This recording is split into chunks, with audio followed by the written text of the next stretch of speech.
I see the disinfectant where it knocks it out in a minute, 1 minute. And is there a way we can do something like that by injection inside or almost a cleaning? Because you see it gets on the lungs and it does a tremendous number of the lungs. So it'd be interesting to check that. So that you're going to have to use medical doctors with. But it sounds interesting to me. That was a real video. That was the President of the United States' latest suggestion at last night's coronavirus task force briefing. Immediately after, medical experts rejected the idea. Dr. Vin Gupta, a pulmonologist and a global health policy expert, calling it irresponsible and dangerous, even noting it's a common method that people utilize when they want to kill themselves. And it's not the first time the president has used his nightly briefing to tout a treatment that was not based in science or any facts at all. Joining me now to weigh in, former Democratic Senator from Minnesota, Al Franken, and former governor of my home state of New Jersey and EPA Administrator, Christine Todd Whitman. Senator Franken, we just got through the whole back and forth on hydroxychloroquine, and now the president spent his briefing last night floating not just unproven treatments, but really dangerous ones. What do you think? Look, he was spitballing. He was thinking outside the box. He's doing a reality show when he's up there. And unfortunately, we have to live with the reality. And the reality is we're approaching 50,000 dead. And we're living with the reality that he's created by being, this is absurd, what he was suggesting yesterday. Of course it was. And what we should be talking about is how Congress addresses this, how there should be oversight of this huge amount of money that is being spent going out, $2.2 trillion, then and also some of the stuff that Congress is doing and that are in these packages is just wrong. There's the congressman you had from Texas before just said the president's company should play by the same rules. There's a piece in the first package that $170 billion goes to real estate investors by raising the amount of depreciation they can take on their taxes. $170 billion, 82% goes to people who make over $1 million a year. We have people in line for food. And $170 billion, 82% of it is going to people who have income of over $1 million a year, and who are going to get a benefit of an average of $1.6 billion. And you can kind of bet that Jared Kushner, his business is going to see some of that. He's personally going to see that. And you can bet that the president's family will, too. Governor, your thoughts on this? There's all of this public shaming right now about who's taking some of this government money. But you're a former governor. The government decides the rules on these stimulus packages. Aren't they the ones to blame? Well, they are. And the governors have been put in a terrible position because this administration has gone back and forth about what's acceptable, what isn't. These are the rules. No, I'm in charge. No, you're in charge. People want to get out. We understand that when people are losing their jobs and losing their homes and are scared about where the next meal is going to come from, we have to help them.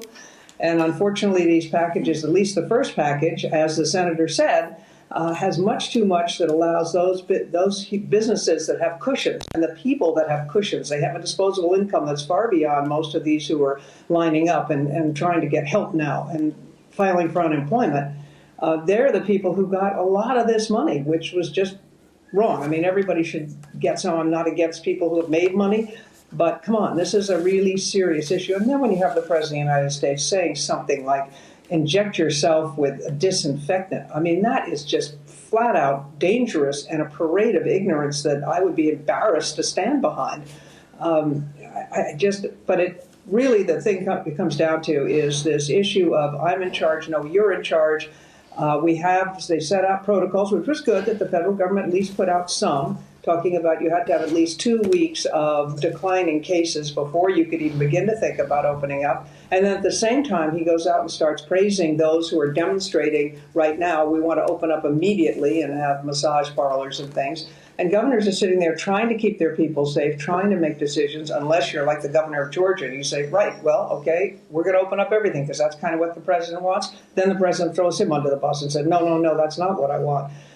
It's the inconsistency when you have a crisis, the things that you need the most.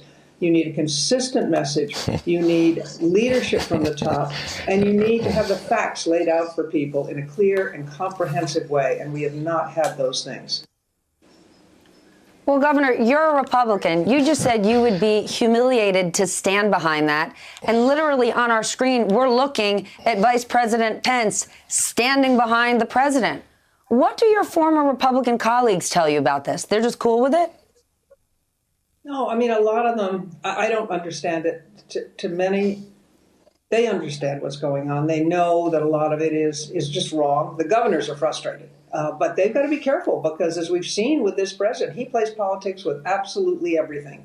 And if you aren't nice to him, as he says, if you aren't friendly and appreciative, you're not going to get the help you need. And so the governors are walking this fine line of saying, this is just wrong. And Larry Hogan, for instance, has stood up again and again, a Republican governor, and said, no, that's not what's happening. We don't have what we need. We need to get more. And yet the president calls him out and calls him names, which he does. That's not what bothers him. What bothers him is that this may make it more difficult for the state of Maryland to get the kind of help that it needs. And that's why you've got to be so careful with this. Senator, you were in office during the financial crisis. You were in office when TARP took place, and there was huge public pushback over lack of oversight or over how the money was distributed. Seeing that you're already seeing issues in how the trillions of dollars are being disseminated now, what do you think could come of this, let's say 10 months from now? Look, oversight is a huge issue here.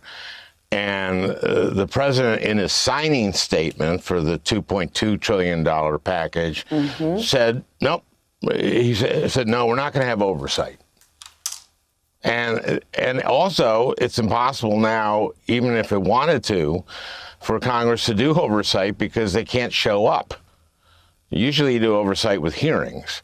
Also, he fired the guy who was supposed to do the oversight on the Mnuchin package and replaced him with an inspector general who is from the White House counsel's office, from the same office that you last saw in the impeachment trial.